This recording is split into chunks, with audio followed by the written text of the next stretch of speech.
Hello, Jane Sanders here, purpose coach and scientific hand analyst. I wanted to give you just a quick peek at each of the 4 basic heart lines in this video for you. The heart lines are the relationship line, the emotion line. They represent how you communicate in relationship, how you express love and affection, and how you prefer love and affection to be expressed to you. Now, there are 4 basic styles. They are not mutually exclusive. In other words, you could feel some of the characteristics, some of the energy from several of them, but you will have usually 1 or 2 dominant styles. Some people have a mix of 3. Sometimes I run across people who have a piece of all 4. So that can be a little confusing. The good news of having 3 or 4 is that you can be very flexible in relationship and genuinely shapeshift to meet the style of those that you're engaging with. The challenging part is, as I mentioned, it can be confusing because the people that you're in relationship with don't know which is going to show up.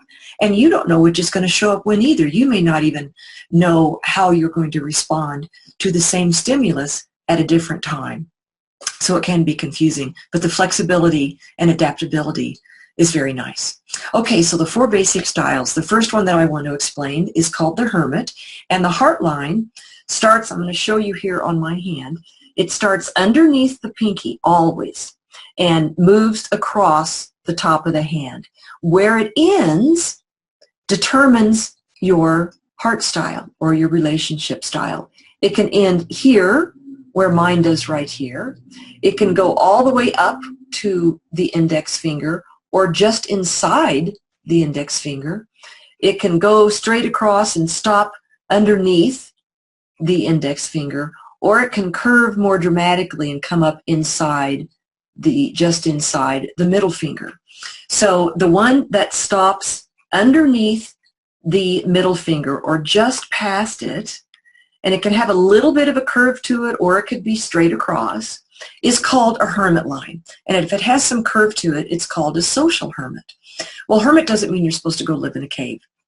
It means that you keep your deepest feelings close in, unless you really trust, and you can be very loyal, sometimes to a fault. Your alone time is not just enjoyable, it is required to be the best you can be. And hermits also are very reliable. They have a lot of high personal integrity. Their freedom of choice, very, very important. They will arrange their life to get the freedom they need. They will wait to make a commitment sometimes, and it's not relevant to fear of commitment. It has to do with the fact that when that time comes, because of their need for freedom, they don't want to feel trapped. So they want to make sure that that's what they want to do before they commit to it.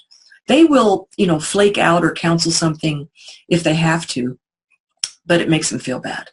The student path, remember, followers of hand analysis, every marking has a master and a student path, kind of a downstream, easier flow, and upstream, more challenging, more difficult. So the student path of the Hermit heart line is trust issues, because when somebody doesn't do what they said they were going to do, with a hermit, they just lose trust. They can't relate to that because they're so reliable. So that is hermit, and social hermit just means there's a little bit more outward emotion than the regular hermit. Okay, the next line, and that, by the way, is a self-focused line. 2 of them are self-focused, 2 are other-focused. And self-focused doesn't mean selfish unless you're on the student path, which everybody is, by the way, sometime. Nobody can be on the master path of any marking 100%. So self just means you know how to take care of yourself. The other self-focused line is called a passionate. And a passionate, again, starts under the pinky, is the one that and swoops up here to just inside the middle finger.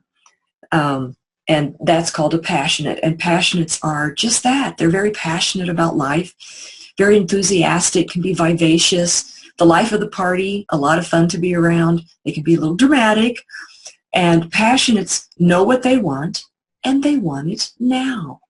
And on the master path, they model for others how to ask for what you want, which everybody needs to know how to do, as opposed to dropping hints, passive-aggressive, speaking indirectly, being a little manipulative, which would be the student path of the passionate. Also, the student path can look like being overly dramatic and getting angry when you don't get what you want. So that's the passionate, another self-focused, in other words, they know how to take care of themselves line. And by the way, it's very important for people to know how to take care of themselves. The most common line, likely, or the two most common certainly, are the hermit and the one I'm about to tell you about, which is called the big heart. And it starts under the pinky and goes all the way up, either to just inside the index finger or to underneath the index finger, but it needs to go all the way up. And that's called a big heart. And that pretty much describes what it is. Big heart, all about love and connection, very nurturing. To them, helping others is of great importance. They just really want to help people and make a difference. The student path, because of this great drive to help, is overgiving, which is not taking care of ourselves. So that's not suggested and not recommended at all. So, and because the overgiving, they can burn out. Also, big hearts on the student path are what we call receiving challenged. It's difficult for them to accept help, support, gifts, a compliment. They're often the ones that dismiss compliments. Somebody might come up and say, you know, Jane, can I do this for you? No, no, no, I got it. Because they want to be the ones doing and helping. And that is an other focused line. And by the way, I have a piece of that, and I'll show you. There it is.